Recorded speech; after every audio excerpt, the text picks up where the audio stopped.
நம்ம தமிழக அரசு பொதுத் தேர்வு ஆங்கிலம் எழுதுவதற்கு தயாராகிட்டு இருக்கோம். ஸோ ஆங்கிலம் தேர்வில் வந்து 100க்கு 100 மதிப்பெண்கள் பெறுவதற்கு நம்ம எப்படி படிக்கணும், எப்படி கொஸ்டின் கேட்பாங்க அப்படின்றது வந்து நம்ம வந்து ஃபஸ்ட்டு தெரிஞ்சுக்கணும். ஏற்கனவே நீங்கள் வந்து ரிவிஷன் டெஸ்ட்டில் வந்து நல்லா எழுதிருப்பீங்க, கொஸ்டின் பேட்டர்ன் நல்லா தெரியும் உங்களுக்கு. இருந்தாலும் வந்து கொஸ்டின் பேட்டர்ன் நம்ம வந்து இன்னொரு நம்ம தெரிஞ்சுக்கணும் அப்படின்றதுக்காக தெரிஞ்சுக்கிட்டு அதுக்கடுத்து வந்து அதில் முக்கியமான வினாக்களுக்கு வந்து எப்படி விடை எழுதுறது அப்படின்றத வந்து நான் வந்து சொல்கிறேன். ஸோ இப்போ வந்து ஃபஸ்ட்டு வந்து ஆங்கிலம் வினாத்தாள் அமைப்பு முறை. இந்த ஆங்கிலத்தில் வந்து 100க்கு 100 மதிப்பெண் பெறணும் அப்படின்னா நம்ம வந்து ஃபஸ்ட்டு வந்து ஆங்கில வினாத்தாள் முறையை பற்றி நல்லா தெரிஞ்சுக்கணும். வினாத்தாள் வந்து எந்தெந்த வினா எந்தெந்த பகுதியிலிருந்து வரும் அப்படின்ற வந்து ஃபஸ்ட்டு தெரியும். நமக்கு எத்தனை பேராகிராஃப் எழுதணும், எத்தனை போயம் வந்து ஒரே போயம் தான் எழுதணும், பேராகிராஃப் எத்தனை எழுதணும், லெட்டர் எந்த பகுதியில் வரும், ஒன்னேடு எப்படி இருக்கும் அப்படின்றலாம் ஃபஸ்ட்டு வந்து ஒரு ஜென்ரலாக நம்ம தெரிஞ்சுக்கணும். ஜென்ரலாக வந்து நம்ம வந்து ஒவ்வொரு பகுதிகளிலிருந்தும் நமக்கு வினா வந்து எப்படி கேட்பாங்க, அதுக்கு எப்படி வந்து நம்ம வந்து ஆன்சர் பண்ணணும் அப்படின்னு ஃபஸ்ட்டு வினாவோட அமைப்பு முறையை தெரிஞ்சுக்கிட்டோம் அப்படின்னா வந்து அதற்கு தகுந்த மாதிரி நம்ம வந்து ப்ரிப்பேர் பண்ணலாம். அதுக்கு தகுந்த மாதிரி வந்து நம்ம வந்து புத்தகத்தில் வந்து நம்ம படித்தோம் அப்படின்னா கண்டிப்பாக வந்து 100க்கு 100 மதிப்பெண்கள். ஏன்னா ஆங்கிலம் வந்து கடினமானது கிடையாது, ஆனால் வந்து கடினமானதுன்னு எல்லா பேரும் வந்து நம்ம வந்து அதை வந்து படிக்கிறதே கிடையாது. அதுலேயும் வந்து எளிமையான முறையில் நம்ம வந்து படித்தோம் அப்படின்னா வந்து கண்டிப்பாக அதுவும் வந்து எளிமையாக தான் இருக்கும். ஸோ படித்தோம்னா அதுலேயே 100க்கு 100 வாங்கலாம். ஸோ ஆங்கிலத்தில் 100க்கு 100 மதிப்பெண் பெறுவதற்கு நம்ம ஃபஸ்ட்டு வந்து வினாத்தாள் அமைப்பு முறையை வந்து ஃபஸ்ட்டு தெரிஞ்சுக்குவோம். வினாத்தாள் அமைப்பு முறையை தெரிஞ்சுக்கிட்டு அப்புறம் அதில் இருக்கக்கூடிய முக்கியமான வினாக்களுக்கு வந்து எப்படி விடை எழுதணும் அப்படின்னு நான் ஒரு முறை சொல்கிறேன். அதை வச்சு நீங்கள் வந்து பயன்படுத்தி கண்டிப்பாக வந்து நல்லா அதிக மதிப்பெண்கள் பெறுவதற்கு முயற்சி செய்யுங்க. ஸோ இப்போ வந்து ஃபஸ்ட்டு வந்து வினாத்தாள் அமைப்பு முறை ஆங்கிலம் 10ஆம் வகுப்பு அரசு பொதுத் தேர்வு ஆங்கிலம். அதில் வந்து வினாத்தாள் எப்படி கேட்பாங்க, வினாத்தாள் 100 மதிப்பெண்களுக்கு வந்து வினாக்கள் எப்படி கேட்பாங்க அப்படின்ட்டு வந்து இப்போ சொல்கிறோம். ஸோ அதில் ஃபஸ்ட்டு வந்து முதல் பகுதி வந்து 1 மதிப்பெண் 1 மார்க்கு 14 ஒன்னேடு வந்து நமக்கு இருக்கும். ஃபஸ்ட்டு பகுதி வந்து முதல் பகுதி வந்து 14 ஒன்னேடு. அதுக்கடுத்து இரண்டாவது பகுதி வந்து ஷார்ட் கொஸ்டின்ஸ். இரண்டாவது பகுதி வந்து ஷார்ட் கொஸ்டின் எத்தனை எழுதணும், 4 கொடுத்து 3 கேட்பாங்க. பாடத்துல இருந்து ப்ரோஸ்ல இருந்து நமக்கு வந்து 4 கொடுத்து 3 எழுதணும். So 14 3 × 2 6 20 mark. ஃபர்ஸ்ட் பார்ட் வந்து நம்ம வந்து 20 அப்படின்றது வந்து எப்படி சொல்றோம் அப்படின்னா வந்து 14 ஒன்னேடு. அந்த 14 ஒன்னேடு வந்து எதுல இருந்து எப்படி கேட்பாங்க அப்படின்னா வந்து ஃபஸ்ட்டு வந்து 14 ஒன்னேடில் ஃபஸ்ட்டு 3 ஒன்னேடு வந்து சினோனிம்ஸ் அப்படின்னா பொருள் கூறுக. ஒரு இங்கிலீஷில் ஒரு வேர்டு கொடுத்துருப்பாங்க, அதுக்கு சேம் மீனிங் சரியான பொருள் உள்ள ஒரு வேர்டு வந்து நம்ம அங்கே 4 ஆப்ஷன் ஆன்சர் இருக்கும். அதில் வந்து கரெக்டான வார்த்தை எது அப்படின்னு நம்ம சூஸ் பண்ணணும். எல்லா 14மே நம்ம சூஸ் த பெஸ்ட் தான். 14 ஒன்னேடுமே நமக்கு சூஸ் த பெஸ்ட் தான். அதனால வந்து நீங்கள் வந்து ஏதாவது ஒரு விடையை வந்து நீங்கள் வந்து சூஸ் பண்ணணும், சரியான விடையை சூஸ் பண்ணணும். ஸோ அதில் வந்து எப்படி ஃபஸ்ட்டு 14ல் வந்து முதல் 3 வினா வந்து சினோனிம்ஸ் பொருள் கூறுக அப்படின்னு சொல்லிட்டு ஒரு வார்த்தையை அடிக்கோடிட்டு கொடுத்துருப்பாங்க. அதுக்கு சரியான பொருள் உள்ள வார்த்தையை நம்ம வந்து சூஸ் பண்ணி ஆன்சர் எழுதணும். ஸோ இதான் வந்து நமக்கு வந்து ஃபஸ்ட்டு 3 கேள்வி. செகண்ட் அடுத்த 3 கேள்வி வந்து ஆன்டனிம்ஸ் எதிர்ச்சொல். ஒரு வார்த்தைக்கு வந்து எதிரான எதிர்ச்சொல் அப்படின்றத வந்து பார்த்து எழுதணும். First 6 ஒன்னேடுமே synonyms 3 antonyms 3. 6 ஒன்னேடு வந்து நம்ம வந்து கொஞ்சம் புக்குக்கு பின்னாடி இருக்கக்கூடிய சினோனிம்ஸ் ஆன்டனிம்ஸ்னே அவங்க கொடுத்துருப்பாங்க. ப்ரோஸ் சைடு லெசனில் வந்து ஒவ்வொரு லெசனோட பேக்கில் லாஸ்ட்டில் வந்து சினோனிம்ஸ் ஆன்டனிம்ஸ் கொடுத்துருப்பாங்க. அதை நீங்கள் படித்தாவே கண்டிப்பாக வந்து 3 சினோனிம்ஸ் 3 ஆன்டனிம்ஸ் கரெக்டாக எழுதிடலாம். வேற நீங்கள் வந்து எந்ததையும் வந்து நீங்கள் படிக்க தேவை. புத்தகத்துக்கு பின்னாடி இருக்க வினாக்களுக்கு நம்ம விடை எழுதி படித்தாவே நம்ம 100க்கு 100 மார்க் நம்ம வாங்குறதுக்கு வாய்ப்பு இருக்குது. புக்கில் வந்து ப்ரோஸ்க்கு பின்னாடி வந்து லெசன் முடிஞ்சவே ப்ரோஸில் வந்து லெசனுக்கு பின்னாடி எல்லாமே கொடுத்துருப்பாங்க. அதை வந்து எவாலுவேட் பண்ணி அதில் இருக்க ஆன்சர் மட்டும் நம்ம கண்டுபிடிச்சி அதை படித்தோம்னாவே நம்ம அதிக மதிப்பெண்கள் பெறலாம். அதில் வந்து ஃபஸ்ட்டு 3 சினோனிம்ஸ் 3 ஆன்டனிம்ஸ் 14 ஒன்னேடில் வந்து 6 வினாக்கள் சொல்லியாச்சு. அடுத்து 7வது வினா வந்து நமக்கு என்ன கேட்பாங்கன்னா ப்ளூரல் ஃபார்ம், ஒருமை பன்மை அப்படின்றது வந்து ரொம்ப எளிமையானது.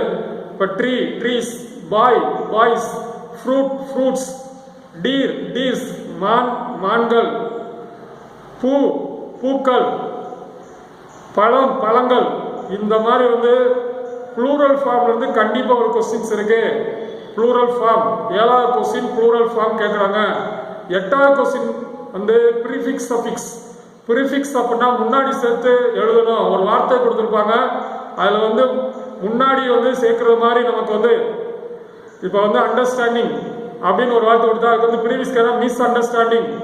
அதே மாதிரி வந்து நமக்கு நிறைய வார்த்தை பியூட்டி கொடுத்துருவாங்க, அதுக்கு வந்து சஃபிக்ஸ் வந்து beautiful, okay, efficient, inefficient, excellent, excellently. இந்த மாதிரி வந்து நமக்கு வந்து ப்ரிஃபிக்ஸ் சஃபிக்ஸ் வந்து நம்ம நிறைய சொல்லுவோம். இப்போதைக்கு வந்து நம்ம வந்து டக்குன்னு வந்து நிறைய வார்த்தைகள் வந்து சொல்ல முடியல. ஸோ அதனால ப்ரிஃபிக்ஸ் சஃபிக்ஸ்னா, ப்ரிஃபிக்ஸ்னா முன்னாடி சேர்க்கணும், சஃபிக்ஸ்னா பின்னாடி சேர்க்கணும். ஏன்னா என்இஎஸ்எஸ் பூரா வந்து பின்னாடி சேர்க்கிற மாதிரி வரும், எல்ஒய் பின்னாடி சேர்க்கிற மாதிரி வரும். எது முன்னாடி சேர்க்கணும் எது பின்னாடி சேர்க்கணும்னு கொஞ்சம் தெரிஞ்சுக்கிட்டோம் அப்படின்னா, எது இப்போ மல்டிநேஷனல், இன்டர்நேஷனல், இந்த மல்டி, இன்டர் இதெல்லாம் முன்னாடி தான் வரும். முன்னாடி சேர்க்கறதுக்கான வார்த்தைகள் எது வரும், அதை பின்னாடி சேர்க்கறதுக்கான வேர்ட்ஸ் என்னென்ன வரும் அப்படின்னு நம்ம தெரிஞ்சுக்கிட்டாவே அதை வந்து நம்ம ப்ராக்டிஸ் பண்ணாவே ப்ரிஃபிக்ஸ் சஃபிக்ஸ் எழுதிடலாம்.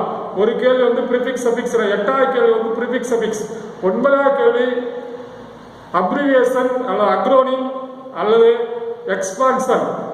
இப்போ அப்ரிவியேஷன்ஸ் அப்படின்றது வந்து நமக்கு வந்து தெரியும், எல்லாமே ஷார்ட்டாக கொடுத்துருவாங்க. அந்த ஷார்ட்டாக கொடுத்துருக்க வந்து நம்ம வந்து அதை வந்து எக்ஸ்பான்ஷனாக எழுதணும், விளக்கி எழுதணும். அதே மாதிரி அக்ரோனிம்ஸ் கொடுக்குறோம், அதை வச்சு வந்து அப்ரிவியேஷன்ஸ் தான் கேட்குறாங்க. இப்போ நமக்கு வந்து IAS, Indian administrative service, IPS, Indian police service, இந்த மாதிரி வந்து நமக்கு வந்து சிம்பிளான நம்ம வந்து கம்ப்யூட்டர் தொடர்பான நம்ம அன்றாட லைஃப்ல பயன்படுத்தக்கூடிய AIR, all India radio, SBI, state bank of India, ATM, automatic teller machine, இந்த மாதிரி வந்து நமக்கு வந்து ரொம்ப சிம்பிளா கம்ப்யூட்டர்ல என்ன இருக்கு, சிபியு, சென்ட்ரல் ப்ராசஸிங் யூனிட். அதே மாதிரி வந்து கம்ப்யூட்டர்ல ஒரு 3 வார்த்தை வந்து நமக்கு வந்து அடிக்கடி கேட்டியா, RAM, ROM, random access memory, RAM, ROM, read only memory. இந்த மாதிரி வந்து அப்ரிவியேஷன்ஸ் வந்து கண்டிப்பா ஒன்று இருக்கு. அதை பத்தி நம்ம என்ன நல்லா தெளிவா சொல்லுவோம். 9வது கொஸ்டின் அப்ரிவியேஷன். 10வது கொஸ்டின்ஸ் வந்து என்ன கொடுத்துருக்காங்க அப்படின்னா, அதாவது ஒரு பிரேசஸ் கொடுத்துருவாங்க. அந்த பிரேசஸ்க்கு வந்து சரியான மீனிங், பிரேசஸ் அண்ட் இடியம்ஸ் ரெண்டுல ஏதாவது கொடுக்குறாங்க. பிரேசஸ் ஆர் இடியம்ஸ் அப்படின்னா என்ன அப்படின்னா, group of words telling one meaning is called phrases are idioms அப்படின்னு நம்ம சொல்லுவோம். இடியம்ஸ் அப்படின்னா, பிரேசஸ் அண்ட் இடியம்ஸ் அப்படின்னா வந்து நம்ம வந்து அதில் வந்து குரூப் ஆஃப் வேர்ட்ஸ், அதாவது 3 அல்லது 4 வேர்டு இருக்கும். ஆனால் அது வந்து ஒரே ஒரு மீனிங்கை தான் கொடுக்கும் நமக்கு. இன் அடிஷன் டு, அது வந்து ரொம்ப சிம்பிளா வந்து மேலும், இன் அடிஷன் டு அப்படின்றது 3 வார்த்தை வந்திருக்கு. ஆனால் அதுக்கு வந்து அப்படி அந்த மாதிரி வரும். கிவ் அப், கேவ் அப், அதே மாதிரி வந்து இன்ஸ்பைட் ஆஃப், இந்த மாதிரி நிறைய வார்த்தைகள் வந்து நம்ம வந்து பயன்படுத்துவோம். பிரேசஸ் அண்ட் இடியம்ஸ் வந்து கொடுத்துருவாங்க. அதுக்கு சரியான மீனிங் அந்த கொடுத்துருக்க அந்த பிரேசஸ் அல்ல இடியம்ஸ்க்கு வந்து கீழே கொடுத்துருக்க சரியான மீனிங் பார்த்து எழுதணும். அதே வந்து நமக்கு வந்து 10வது கொஸ்டின். ஃபர்ஸ்ட் வந்து 14 ஒன்னேடு வந்து முதல் 3 ஒன்னேடு வந்து சினோனிம்ஸ், அடுத்த 3 ஆண்டனிம்ஸ், 7வது ஒன்னேடு ப்ளூரல் ஃபார்ம், 8வது ஒன்னேடு ப்ரிஃபிக்ஸ் சஃபிக்ஸ், 9வது ஒன்னேடு வந்து எக்ஸ்பான்ஷன், 10வது ஒன்னேடு வந்து இடியம், 11வது ஒன்னேடு வந்து காம்பவுண்ட் வேர்டு. காம்பவுண்ட் வேர்டு அப்படின்றது வந்து நமக்கு வந்து காம்பவுண்ட் வேர்டுன்றது வந்து ரொம்ப ரொம்ப சிம்பிளா சொல்லுவோம். கலவை சொற்கள், அதாவது வந்து 2 தான் சேர்ந்தா noun plus noun, noun plus verb, noun plus adjective, noun plus adverb, இந்த மாதிரி வந்து gerund, noun plus gerund plus noun, இந்த மாதிரி வந்து நமக்கு வந்து நிறைய வார்த்தைகள் நம்ம கேட்பாங்க. நவுன் ஒரு பெயர்ச்சொல், நவுன் பிளஸ் நவுன். ஸ்கூல் பாய், ஸ்கூல், அதாவது இங்கிலீஷ்ல வந்து நவுன் எது வெர்பு எது அப்படின்னு நமக்கு தெரியும். Noun plus verb. அப்புறம் வந்து நமக்கு வந்து அட்வர்பு தெரியணும். அட்வர்புக்கு அடுத்து வந்து நமக்கு வந்து ஜெரண்ட் தெரியணும். ஜெரண்ட், இன்ஃபினிட்டிவ் வந்து அதிகபட்சம் ஜெரண்ட்னா ஐஎன்ஜி வரும். ஜெரண்ட் அப்படின்னா கண்டினியூஸா ஐஎன்ஜி வரதா ஜெரண்ட் வார்த்தைகள்.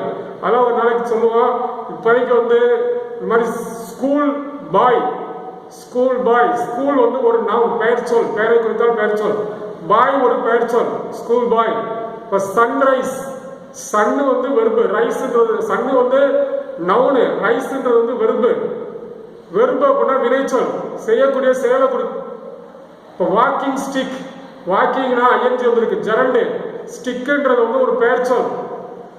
Gerund plus noun. இந்த மாதிரி வந்து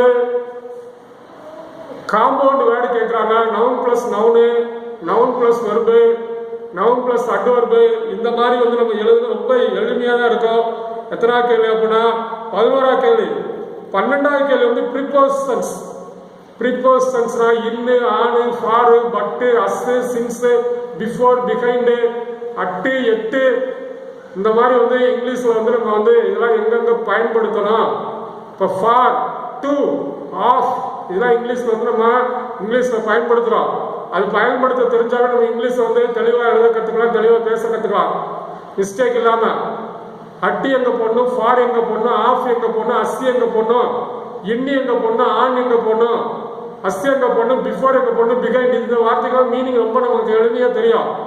ஆஃப் எங்கே போடணும், ஃப்ரம் எங்கே போடணும் அப்படின்னு அதை தெரிஞ்சுக்கிட்டாவே அதை வச்சு நம்ம வந்து ப்ரீபோசன்ஸ் எழுதலாம். ஒரு கேள்வி வந்து ப்ரீபோசன்ஸ். எத்தனாவது கேள்வினா 12ஆவது கேள்வி.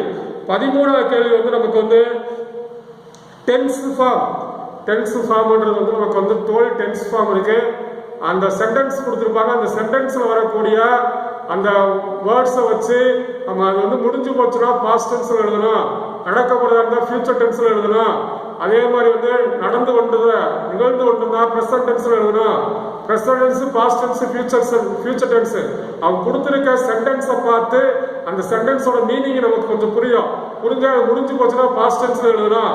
அதே மாதிரி வந்து நடந்து கொண்டிருந்தால் ப்ரெசன்ட் டென்ஸ் எழுதணும், நடக்க போகிற ஃபியூச்சர் டென்ஸ் எழுதணும். அதே ப்ரெசன்ட் கண்டினியூஸ் இருக்கு, பாஸ்ட் கண்டினியூஸ் இருக்கு, ஃபியூச்சர் கண்டினியூஸ் இருக்கு, அதே ப்ரெசன்ட் பர்ஃபெக்ட் இருக்கு. இந்த டென்ஸ் ஃபார்ம் ஒரு கொஸ்டின் கேட்குறாங்க. அடுத்து 14ஆவது கேள்வி வந்து லிங்கர்ஸ். அண்டு, தட்டு, அண்டு, சோ, சோ, சோ, அதனால், அண்டு, சோ. இதே மாதிரி வந்து தட்டு நம்ம இங்கிலீஷ் வந்து அதிகபட்சம் நம்ம வந்து அண்டு யூஸ் பண்ணுவோம், தட்டு யூஸ் பண்ணுவோம், அண்டு சோ யூஸ் பண்ணலாம், சோ யூஸ் பண்ணலாம். இந்த ப்ரீபோசன்ஸ் மாதிரியே தான் லிங்கர்ஸும். அந்த லிங்கர்ஸ் மொத்தம் 14 ஒன்வேர்டில் வந்து நம்ம வந்து 14 ஒன்வேர்டில் வந்து எல்லாமே எளிமையாக தான் இருக்கும். ஃபர்ஸ்ட் 3 ஒன்வேர்ட்ஸ் த்ரெடிங்ஸ், அடுத்து 3 வேர்டு ஆண்டனிங்ஸ், 7ஆவது ஒன்வேர்டு ப்ளூரல் ஃபார்ம், 8ஆவது ஒன்வேர்டு ப்ரிஃபிக்ஸ் சஃபிக்ஸ், 9ஆவது ஒன்வேர்டு அதாவது காமன் எக்ஸ்பான்ஷன், 10ஆவது ஒன்வேர்டு வந்து இடியம்ஸ், 11ஆவது ஒன்வேர்டு வந்து காம்பவுண்ட் வேர்டு, 12ஆவது ஒன்வேர்டு வந்து ப்ரீபோசன்ஸ், 13ஆவது ஒன்வேர்டு வந்து டென்ஸ் ஃபார்ம், 14ஆவது ஒன்வேர்டு வந்து லிங்கர்ஸ். 14 ஒன்வேர்டு சொல்லியாச்சு. அடுத்து வந்து நமக்கு வந்து 2 மார்க் ஷார்ட் கொஸ்டின். இங்கிலீஷ்ல ஷார்ட் கொஸ்டின் 3 2 மார்க் கேட்பாங்க. லெசன்ல பின்னாடி நீங்க பேராகிராஃப் படிச்சாவே அந்த பேராகிராஃப் வச்சு நமக்கு வந்து ஷார்ட் கொஸ்டின் எழுதிடலாம். அவங்க வந்து ஃபர்ஸ்ட் நமக்கு வந்து என்னென்ன லெசன்ஸ் இருக்குன்னு தெரியும். நம்ம வந்து ஒரு நாளைக்கு இங்கிலீஷ் புக்கை வச்சு டெலிட்டட் போர்ஷன், தமிழ்ல இருக்குமா டெலிட்டட் போர்ஷன் சொல்லிட்டு ஒவ்வொரு லெசன்ஸ்ல என்னென்ன இருக்குன்னு சொல்லுவோம். இப்போதைக்கு வந்து ஷார்ட் கொஸ்டின் கொஸ்டின் பேட்டர்ன் மட்டும் தான் சொல்றோம். Short question 3 short question. நீங்க ஷார்ட் கொஸ்டின் படிக்கணும். ஒரு 10 ஷார்ட் கொஸ்டினாவது படிச்சுட்டு நல்ல தெளிவாக ஒரு 5 ஷார்ட் கொஸ்டின் வந்து சும்மா சாதாரணமாக படிச்சுக்கணும். 10 ஷார்ட் கொஸ்டின் வரக்கூடிய 2 ஷார்ட் கொஸ்டினாக வந்துடும். கண்டிப்பா 10 படிச்சோம்னா 2வது வந்துடணும். அதே மாதிரி வந்து மீதி வரலாம் அப்படின்னா வந்து பேராகிராஃப்ல இருந்து எழுதிடலாம். பேராகிராஃப்ல இருந்து எழுத முடியலாட்டி கூட நீங்க அதோட ஸ்டோரிஸ் தெரிஞ்சு அந்த கொஸ்டின் அண்டர்ஸ்டாண்ட் பண்ணி அதை வந்து என்ன கேட்டிருக்கான்னு புரிதல் திறன் இருந்தால் கண்டிப்பா நீங்க வந்து 3 ஷார்ட் கொஸ்டின் எழுதலாம். எந்த கொஸ்டின்ஸை விடக்கூடாது. So 3 short question. ஸோ மூவியன் 16 20 மார்க்கு. அடுத்ததான் வந்து poem appreciation questions. Appreciation questions அப்படின்னா போயத்தோட 2 லைன் கொடுத்துருவாங்க. அந்த 2 லைன்ல இருந்து நமக்கு வந்து கேள்விகள் கேட்பாங்க. ஒரு போயத்தோட 2 லைன் கொடுத்து அந்த 2 லைன்ல இருந்து கேள்வி கேட்பாங்க. அந்த போயத்தோட லைன்ல இருந்து அந்த லைன் யாருக்கு சொன்னது அல்லது அதுல இருந்து இருக்கக்கூடிய கேள்விகள் 4 கொடுத்து நமக்கு வந்து எத்தனை 3 எழுதணும். அப்ரிசியேஷன் கொஸ்டின்ஸ் அப்படின்றது வந்து 3வது பகுதியில ஒரு போயத்தோட 2 லைன் கொடுத்துருவாங்க. அந்த 2 லைன்ல இருந்து 2 கேள்விகள் கேட்பாங்க. அதுலயும் வந்து நம்ம வந்து ஒரு 10 அப்ரிசியேஷன் கொஸ்டின் படிச்சிட்டோம்னா போதும். கண்டிப்பா 3 எழுதலாம். ஒவ்வொரு போயத்துல ஒரு 3 படிச்சுக்கிட்டா போதும். மொத்தம் 4 போயம். நமக்கு வந்து 3 மெமரி போயம் இருக்கு. அதுல நீங்க படிச்சுட்டா கூட 3ல 2 எழுதிடலாம். ஏன்னா நம்ம வந்து மெமரி போயம் வந்து எல்லா சென்டென்ஸுமே உங்களுக்கு தெரியும். மெமரி போயம் வந்து 3 மெமரி போயம் வந்து நீங்க கண்டிப்பா படிச்சிருப்பீங்க. Life, I am every one, the secret message அப்படின்றது வந்து நமக்கு வந்து கொடுத்துருப்பாங்க. அது 3 மெமரி போயம் படிச்சிருந்தீங்கன்னா அதுல தான் கொடுத்துருப்பாங்க சென்டென்ஸ். 2 சென்டென்ஸ் கொடுத்துருப்பாங்க. அதுல இருந்து நம்ம வந்து ஆன்சர் பண்ணிடலாம். ஆன்சர் பண்ணிட்டோம், அப்ரிசியேஷன் கொஸ்டின் முடிஞ்சது, அதெல்லாம் வந்து என்னென்னு தெளிவாக சொல்லுவோம். ஒரு 10 அப்ரிசியேஷன் கொஸ்டின் கண்டிப்பாக படிச்சுக்கணும். போயத்துக்கு பின்னாடியே கொடுத்துருப்பாங்க. ஒவ்வொரு போயம் முடிஞ்சது அதுக்கு பின்னாடி வந்து அப்ரிசியேஷன் கொஸ்டின் கொடுத்துருப்பாங்க. அதில் வந்து ஒவ்வொன்றையும் 4 நாள் 5 கொடுத்துருப்பாங்க. நீங்கள் ஈஸியாக இருக்காது, அது வந்து ரொம்ப கஷ்டமாலாம் இருக்காது. பேராகிராஃப் மாதிரி நீங்கள் லென்த்தாலும் படிக்க தேவையில்லை, ரொம்ப ஷார்ட்டாக படித்தா போதும். அந்த கொஸ்டின்ல இருந்து நம்ம ஆன்சர் பண்ணுற மாதிரியே இருக்குது. அப்ரிசியேஷன் கொஸ்டின்ஸ் ரொம்ப டிஃபிகல்ட்டாகவும் இருக்காது. அதனால் வந்து அதை எளிமையாக படிக்கலாம். படிங்க, இன்னும் நம்ம தெளிவாக சொல்லுவோம். அடுத்துதான் வந்து கிராமர். இப்போ வந்து 32 6 20 + 6 26 மார்க் சொல்லிட்டோம். 14 1 3 2 மார்க் ஷார்ட் கொஸ்டின், 32 6 20 அடுத்து 3 2 மார்க் கொஸ்டின்ஸ் அப்ரிசியேஷன் கொஸ்டின்ஸ், 20 + 6 26. அடுத்து வந்து 3 2 மார்க் கொஸ்டின்ஸ். அந்த 3 2 மார்க் கொஸ்டின்ஸ் வந்து கிராமர்ல இருந்து கேட்குறாங்க. கிராமர்ல இருந்து என்ன கேட்குறாங்க அப்படின்னா, ஃபர்ஸ்ட் வந்து ஆக்டிவ் வாய்ஸ் பேசிவ் வாய்ஸ், அதுல இருந்து ஒரு கொஸ்டின்ஸ். ஆக்டிவ் வாய்ஸ் வந்து பர்சிவ் வாய்ஸ் மாற்ற சொல்றாங்க, பர்சிவ் வாய்ஸ் வந்து ஆக்டிவ் வாய்ஸ் மாற்ற சொல்றாங்க. ஆனா அவங்க கொடுத்துருக்க வந்து change into active to passive கொடுக்க மாட்டாங்க. அவங்க டைரக்டா வந்து எதுல கொடுத்துருக்காங்கன்ற புரிஞ்சு change other voice, rewrite the following sentence to the other voice அப்படின்னு கேட்குறாங்க. ஸோ அவங்க ஆக்டிவ் கொடுத்தா பர்சிவ் மாற்றணும், பர்சிவ் வாய்ஸ் கொடுத்தா நம்ம ஆக்டிவ் வாய்ஸ்க்கு மாற்றணும். இதான் நமக்கு வந்து 23ஆம் கொஸ்டின். 23ஆம் question active voice to passive voice. அது ரொம்ப எளிமையானது, ஒரு நிமிஷம் புரிஞ்சுக்கலாம், சொல்லுவான் நம்ம முடிஞ்ச அளவுக்கு. ஸோ அடுத்து வந்து 24ஆம் கொஸ்டின் ரிலேட்டிவ் ப்ரோனம். ரிலேட்டிவ் ப்ரோனம்னா who, whose, where, which, when, இதெல்லாம் வந்து நம்ம வந்து பயன்படுத்துகிற ரிலேட்டிவ் ப்ரோனன்ஸ். அந்த இதோட வந்து பிரதிபெயர் சொற்கள். ரிலேட்டிவ் ப்ரோனன்ஸ் அப்படின்றது அதோட தொடர்புடைய, அதாவது வர்றதை பொறுத்து ஹூ பயன்படுத்தணும், ஹூஸ் பயன்படுத்துவோம். அந்த சென்டென்ஸ் 2 சென்டென்ஸ் கொடுத்துருப்பாங்க. அந்த 2 சென்டென்ஸ் வந்து ரிலேட்டிவ் ப்ரோனன்ஸ் பயன்படுத்தி அதை ஒன்னாக்கணும், ஒன்னாக்கி எழுதணும். அதான் ரிலேட்டிவ் ப்ரோனன்ஸ். அதுதான் அது இடம் கொடுத்துருந்தாங்கன்னா நம்ம வந்து வென், அதாவது வேர் போடுவோம். அந்த 2 சென்டென்ஸ்ல வந்து ஒரு இடத்தை பத்தி, இப்ப ஐ go to Delhi, I will C Taj Mahal அப்படின்னு நம்ம வந்து 2 சென்டென்ஸ் கொடுத்துருக்காங்க. அதை வந்து நம்ம ஒரே சொன்ன I go to Delhi where I will see where, அந்த 2 சென்டென்ஸ் வேர்னா எங்கு, அந்த இடம். வேர், விச்னா ஒரு பொருளை குறிக்கும். அதே மாதிரி which, வேரு, Wayne, வென்னுனா time, who, whose, இதெல்லாம் வந்து நம்ம வந்து பயன்படுத்துறதா வந்து ரிலேட்டிவ் ப்ரோனவுன்ஸ். அந்த ரிலேட்டிவ் ப்ரோனவுன்ஸ் ஈஸியாக தான் இருக்கும். ஒரு பொருள் வந்தா அது கண்டிப்பா வச்சு தான் வரும். ஓகே, டைம் வந்தா வென் வரும், பிளேஸ் வந்தா வேர் வரும். இதெல்லாம் வந்து நம்ம நல்லா தெளிவாக சொல்லலாம், வாய்ப்பு தான் சொல்லுவோம். இல்லாட்டி அதை கொஞ்சம் முக்கியத்துவம் கொடுத்து படிங்க. ஏன்னா எல்லாம் வந்து இங்கிலீஷ் கிராமர்ல கண்டிப்பாக வந்து தெரிஞ்சிக்கக்கூடிய ஒரு விஷயங்கள். ஏன்னா ஒரு இங்கிலீஷ் சென்டென்ஸ் எழுதும் போது நம்ம இந்த இதெல்லாம் நம்ம பயன்படுத்தி எழுதணும். ஏன்னா சிம்பிள் சென்டென்ஸ் வந்து ஒரு இதாக வந்து நம்ம கண்டினியூஸாக எழுதணும் அப்படின்னா, ஏன்னா சிம்பிள் சென்டென்ஸாக எழுதலாம், அது நல்ல ஒரு சென்டென்ஸாக எழுதணும் அப்படின்னா அந்த ரிலேட்டிவ் ப்ரோனவுன்ஸ் பயன்படுத்தி எழுதுவோம். ஸோ அதனால 23 வந்து voice, 24 relative pronouns, 25 reported speech. Reported ஸ்பீச்னா direct speech, indirect speech. Direct ஸ்பீச்ல இருந்து இன்டைரக்ட் ஸ்பீச் மாத்தணும். நேர்கூற்று, அயற்கூற்று. டைரக்ட் ஸ்பீச் நேர்கூற்று, இன்டைரக்ட்னா அயற்கூற்று. ஸோ டைரக்ட் ஸ்பீச் வந்து இன்டைரக்ட் ஸ்பீச், இன்டைரக்ட் ஸ்பீச் வந்து டைரக்ட் ஸ்பீச் மாத்துறது 25ஆவது கொஸ்டின்.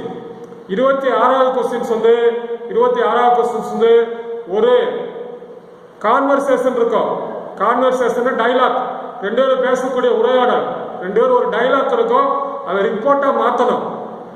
யாரு யார்கிட்ட என்ன சொல்றாங்க அதை அப்படியே ரிப்போர்ட்டா மாத்தணும்னா ஒரு செய்தியா மாத்தணும். ஃபர்ஸ்ட் மோகன் யார்கிட்ட சொல்றா, ஒரு 2 பேர் தான் அவங்க டோல்டு டு அப்படி போட்டு அவர் பக்கத்தில் ஒரு பேட்டை போட்டு அதை செய்தியா மாத்தணும். ஃபர்ஸ்ட் வந்து யார் யாரு 2 பேர் பேசுறா, இப்போ மோகன் சத்யா, மோகன் டோல்டு சத்யா அப்படின்னு போட்டு அவங்க கொடுத்துருக்க வந்து நம்ம வந்து என்ன கொடுத்துருக்காங்களோ அதை வச்சு நம்ம வந்து கொஞ்சம் மாற்றி எழுதணும். ஃபர்ஸ்ட் அதை தமிழில் யோசிக்கணும். 2 பேர் பேசுறது வந்து தமிழில் புரிஞ்சுக்கிட்டு தமிழில் வந்து அதை யோசிச்சுட்டு அதை எப்படி இங்கிலீஷில் கொண்டு வரணும்னு தமிழில் ஃபர்ஸ்ட் அதை கிரியேட் பண்ணிக்கணும். 2 பேர் பேசுறது வந்து தமிழில் வந்து அதை யோசிச்சுட்டு அப்படியே இங்கிலீஷில் கிரியேட் பண்ணாலும் சொல்லி தரக்கு ட்ரை பண்ணுவான். ஸோ இந்த மாதிரி வந்து ரிப்போர்ட் ரைட்டிங் மொத்தம் வந்து 5 கொடுத்து 3 கேட்குறாங்க.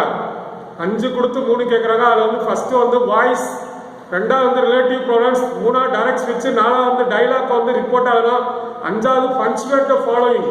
பஞ்சுவேட் த ஃபாலோயிங்னா எடிட்டிங் டிராஃப்டிங் அப்படின்னு சொல்லிட்டு ஒரு சென்டென்ஸில் கொடுத்துருப்பாங்க. அதில் வந்து கேபிட்டல் லெட்டர் போடணும், அதில் வந்து நிறுத்தற் குறியீட்டு எழுதுக அப்படின்னு தமிழில் கொடுக்குறேன். அங்கே பஞ்சுவேட் த ஃபாலோயிங் தமிழில் நிறுத்தற் குறியீட்டு எழுதுக அப்படின்னு சொல்லி கமா போட்டு எழுதுறது, ஃபுல் ஸ்டாப் போட்டு எழுதுறது, ஆச்சரிய குறி போட்டு எழுதுறது, அது மாதிரி வினா வாக்கியம் போட்டு எழுதுறது. இந்த மாதிரி வந்து நமக்கு வந்து இங்கே பஞ்சுவேட்னா முதல் லெட்டர் வந்து கேபிட்டல் லெட்டர் எழுதணும், அதே மாதிரி கேபிட்டல் லெட்டருக்கு அடுத்து வந்து கமா போட்டு எழுதணும், அதே மாதிரி அப்ஸ்டாப் மேலே அந்த கொட்டேஷன்ஸ் போட்டு எழுதுறது, அதே மாதிரி வந்து கொஸ்டின் டேக் போடணும், எக்ஸ்க்ளமேட்டரி போடணும். இந்த மாதிரி போட்டு பஞ்சுவேட் த ஃபாலோயிங். ஸோ 3 × 2 6, ஏற்கனவே 26 32, 26 32 மார்க்கு. கிராமரில் வந்து 3 கண்டிப்பாக எழுதணும். வாய்ஸ் எழுதிடலாம், ரிலேட்டிவ் ப்ரொனவுன்ஸ் எழுதலாம், டைரக்ட் ஸ்பீச் எழுதலாம், ரிப்போர்ட் எழுத முடியல அப்படின்னா எழுதிடலாம், பஞ்சுவேட் கண்டிப்பாக எழுதிட்டோம். அதுக்கடுத்து வந்து நமக்கு வந்து ரோடு மேப் அப்படின்னு சொல்லிட்டு எல்லா விதத்துக்கும் தெரிந்த ரோடு மேப் வழி சொல்லணும், ஆங்கிலத்திலே வழி சொல்லணும். ஒருத்தவங்க வந்து நம்மகிட்ட வந்து ஒரு புதுசாக ஒரு இதுக்கு வழி கேட்குறாங்க, போஸ்ட் ஆஃபீஸ்க்கு வழி சொல்லுங்க, ரயில்வே ஸ்டேஷனுக்கு வழி சொல்லுங்க, அதே மாதிரி சர்ச்சுக்கு வழி சொல்லுங்க, டெம்பிளுக்கு வழி சொல்லுங்க, மாஸ்க்கு வழி சொல்லுங்க, இந்த மாதிரி கேட்பாங்க. அது கேட்கும்போது வந்து நமக்கு வந்து எப்படி go straight, turn left, turn right, across, reach, இந்த வார்த்தையெல்லாம் நம்ம பயன்படுத்துகிறோம். கோ ஸ்ட்ரைட் அல்ல வாக் ஸ்ட்ரைட்டு, டர்ன் லெஃப்ட் அல்ல டர்ன் ரைட்டு, இடையில ஒரு கிராஸ்ன்னு சொல்லுவோம். அதே மாதிரி ஆப்போசிட் யூஸ் பண்ணணும். அது போஸ்ட் ஆஃபீஸ்க்கு முன்னாடி ஏதாவது ஒரு பில்டிங் இருந்துச்சுன்னா ஆப்போசிட் டு அதை சொல்லி opposite. Reach post office opposite to அங்கே என்ன இருக்கோ அதை எழுதணும்.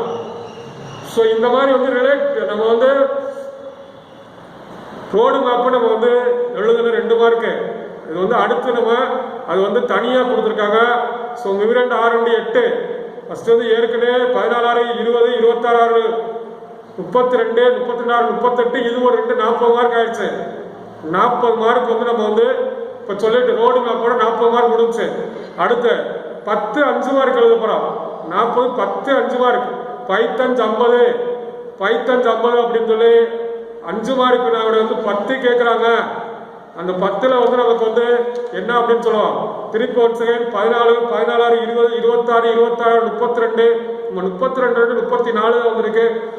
32 ஏன்னா 14 20 26 26 32 32 34 சொல்லி 40 சொல்றது வந்து தவறு. 34 ஏன்னா 14 1 அடுத்து 3 ஷார்ட் கொஸ்டின் 6 16 20 அடுத்து அப்ரிசியேஷன் கொஸ்டின் 6 26 அடுத்து கிராமர் ஒரு 6 32 அடுத்து ரோடு மேப் ஒரு 2 34 அடுத்து 5 மார்க் வந்து 10 5 50. அந்த 10 5 மார்க்ல வந்து அதுல வந்து எத்தனை பாட்டு அப்படின்னா ஒவ்வொரு பாட்டாக தான் கொடுக்குறாங்க.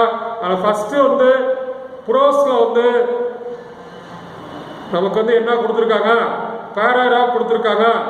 ப்ரோஸ்ல வந்து பேராகிராஃப், லெசன்ல 2 பேராகிராஃப், 4 கொடுத்து 2 கேட்பாங்க. ஃபர்ஸ்ட் 4 கொடுத்து 2 பேராகிராஃப். கண்டிப்பா வந்து நம்ம வந்து என்னென்ன பேராகிராஃப் ஃபர்ஸ்ட் 3 4 படிச்சுட்டா கண்டிப்பா கேட்கலாம். ஆனால் இருந்தாலும் வந்து 2வது நம்ம ஒரு 3வது கண்டிப்பா படிக்கணும். 3வது கண்டிப்பா படிக்கணும். ஃபர்ஸ்ட் வந்து நமக்கு வந்து முதல் லெசன்ல இருக்கிறத படிச்சுக்கங்க. த சீகல், த யங் சீகல், அந்த சீகல் பாராகிராஃப், த எம்பவர்டு உமன், அது 2மே கண்டிப்பாக நல்லா படிச்சுங்க. 2மே ரொம்ப முக்கியமாக கேட்பாங்க. அதே மாதிரி வந்து 2 ப்ரோஸ் பாராகிராஃப். அதே மாதிரி அடுத்த பார்ட் வந்து poem paragraph. 2 poem paragraph 2 lesson prose paragraph 2 poem paragraph 2. போயத்தில் வந்து life, I am every woman, அந்த 2 பாராகிராஃப் படிச்சிடலாம். 2 பாராகிராஃப் எழுதணும். அது மொத்தம் வந்து 4 கொடுத்து 2 கேட்குறாங்க. ப்ரோஸ்ல வந்து கண்டிப்பாக 2 பாராகிராஃப் எழுதணும். ஆனால் போயத்தில் வந்து நம்ம வந்து அடுத்து வந்து ஒரு 35வது கொஸ்டின்ஸ் வந்து கொஞ்சம் ஈஸியான கொஸ்டின்ஸ். அது rhyming words, rhyming scheme, alliteration, figures of speech கேட்பாங்க. Figures of speech, alliteration, rhyming words, rhyming scheme இது கேட்பாங்க. ஸோ இதில் வந்து நம்ம வந்து ஆன்சர் பண்ணிடலாம். அடுத்து வந்து பேராபேஸ் அப்படின்னு சொல்லுவாங்க. மொத்தம் போயம் பேராகிராஃப் வந்து 2 எழுதிடலாம். ஸோ மொத்தம் வந்து 4 பேராகிராஃப் எழுதணும். 4 பேராகிராஃப் எழுதிட்டோம். ப்ரோஸ்ல 2 பேராகிராஃப், போயம்ல 2 பேராகிராஃப் எழுதிட்டு இப்போ வந்து 34. இது வந்து ஒரு 50 மார்க்கு வந்து 20 மார்க்கு சொல்லியாச்சு. அடுத்து வந்து சப்ளிமெண்ட்ரில இருந்து கேட்குறாங்க. சப்ளிமெண்ட்ரில இருந்து என்ன கேட்குறாங்கன்னா, அடுத்து 2ல் 1 கோஜென்ட் ஆர்டர்னு கொடுக்குறாங்க. கோஹெரண்ட் ஆர்டர் அல்ல கோஜென்ட் ஆர்டர்னா என்ன அப்படின்னா, ஒரு கதையை வந்து சென்டென்ஸா மாற்றி அந்த சென்டென்ஸை வந்து மாற்றி கொடுத்துருப்பாங்க. ஒரு கதையை வந்து சென்டென்ஸா மாற்றி கொடுத்துருப்பாங்க. அந்த சென்டென்ஸை வந்து பொருள் வர்ற மாதிரி கரெக்டாக 5 சென்டென்ஸ் கொடுத்துருப்பாங்க. அந்த 5 சென்டென்ஸையும் நம்ம வந்து எந்த சென்டென்ஸ் ஃபர்ஸ்ட் வரும், எது செகண்ட் வரும், எது தேர்ட் வரும் அப்படின்னு சொல்லி நம்ம வந்து கரெக்டாக எழுதணும். இதுதான் கோஹெரண்ட் ஆர்டர் அப்படின்னா வந்து நமக்கு வந்து சப்ளிமெண்ட்ரி துணை பாடத்தில் வந்து ஒரு கதையை வந்து ஒரு 5 சென்டென்ஸாக மாற்றி கொடுத்துருப்பாங்க. அந்த 5 சென்டென்ஸை வந்து நம்ம கரெக்டாக எழுதுறதா வந்து நமக்கு வந்து கோஹெரண்ட் ஆர்டர். அது வந்து 37வது கொஸ்டின்ஸ். அடுத்து 38வது கொஸ்டின்ஸ் ஒரு காம்ப்ரிஹென்ஷன். சப்ளிமெண்ட்ரியில் ஒரு பேராகிராஃப் கொடுத்து, சப்ளிமெண்ட்ரி ஸ்டோரியில இருந்து ஒரு பேராகிராஃப் கொடுத்து அதுல இருந்து கீழே கொஸ்டின்ஸ் கேட்பாங்க. அந்த கொஸ்டின்ஸ்க்கு அந்த பேராகிராஃப் வந்து ஆன்சர் எழுதணும். 37, 38வது கொஸ்டின்ஸ் வந்து நமக்கு வந்து ஒரு சப்ளிமெண்ட்ரில இருந்து ஒரு 5 மார்க்கு. 2 பேராகிராஃப் எழுதிட்டோம். லெசன்ல போயத்துல 2 பேராகிராஃப் எழுதிட்டோம். 4 5 மார்க் எழுதிட்டோம். அடுத்து சப்ளிமெண்ட்ரியில கோஹெரண்ட் ஆர்டர் அல்லது இந்த காம்ப்ரிஹென்ஷன் ஒன்று மொத்தம் 5 5 மார்க் எழுதிட்டோம். அடுத்து ஒரு 4 5 மார்க். அடுத்து ஒரு 4 5 மார்க்குக்கு தான் நம்ம கொஞ்சம் தெளிவாக படிக்க வேண்டியிருக்கு. என்ன அப்படின்னா வந்து தெளிவான பூரா வந்து சொந்தமாக எழுதுறது. ரைட்டிங் ஃபுல்லாக வந்து நம்ம சொந்தமாக தமிழ் எழுதுற மாதிரி, கடிதம் எழுதுற மாதிரி இங்கே லெட்டர் ரைட்டிங், அதே மாதிரி கவிதை எழுதுற மாதிரி இங்கே வந்து ரிப்போர்ட் ரைட்டிங், நோட்டீஸ் போர்டில் நம்ம வந்து ஸ்கூலோட இன்ஃபர்மேஷன், ஸ்கூல் பீப்புள் என்ன இருக்கீங்க நீங்கள் ஒரு செய்தியை வந்து உங்கள் ஸ்கூலில் வந்து ஒரு காம்படிஷன் நடக்க போகுது. அந்த காம்படிஷன் பற்றி அனைவருக்கும் தெரிவிக்கணும். அது தெரிவிக்கிறதுக்கு வந்து நோட்டீஸ் போர்டில் ஒரு செய்தியை நீங்கள் வந்து ப்ரிப்பேர் பண்ணி நோட்டீஸ் போர்டில் போடணும். அந்த மாதிரி வந்து ரெடி பண்ண சொல்லி நோட்டீஸ் தயார் பண்ண சொல்லி ஒரு கொஸ்டின்ஸ் கண்டிப்பாக கேட்குறாங்க. நோட்டீஸ் தயாரிக்கணும். 2வது வந்து லெட்டர் ரைட்டிங் எழுதணும். 3வது வந்து நம்ம வந்து ஒருத்தருக்கு வந்து ரிப்போர்ட் எழுதணும். அது வந்து ரிப்போர்ட் கண்டிப்பாக வந்து நோட்டீஸ்க்கு அடுத்து ரிப்போர்ட். நம்ம ஸ்கூலில் நடக்கக்கூடிய ஒரு ஃபங்க்ஷன், ஸ்கூலில் நடந்த ஒரு ஃபங்க்ஷனை பற்றி ஒரு ரிப்போர்ட் தயார் பண்ணணும். அடுத்து வந்து நமக்கு வந்து நோட் மேக்கிங் சம்மரைசிங், நோட்ஸ் அப்படின்னா ஒரு பேராகிராஃப் கொடுத்துருவாங்க. அந்த பேராகிராஃப்ல இருந்து முக்கியமாக வந்து நம்ம வந்து சென்டென்ஸா எழுதி அதை ஷார்ட்டா எழுதணும். நோட்ஸ் அப்படின்னா ஷார்ட்டா எழுதல, அது முக்கியமான தலைப்புகளாக எடுத்து எழுதுறதா. அதை வந்து ஒரு பேராகிராஃப்ல 2 சென்டென்ஸ்க்கு ஒரு தலைப்பு போடுற மாதிரி ஒரு 7 தலைப்போ ஒரு 6 தலைப்போ நம்ம வந்து கிரியேட் பண்ணணும். ஒரு பேராகிராஃப் கொடுத்துருப்பாங்க. அந்த பேராகிராஃப் 2 தடவை படிக்கணும். அந்த பேராகிராஃப்ல இருந்து எதுல என்ன சொல்றாங்கன்றத ஃபர்ஸ்ட் தெரிஞ்சுக்கணும்.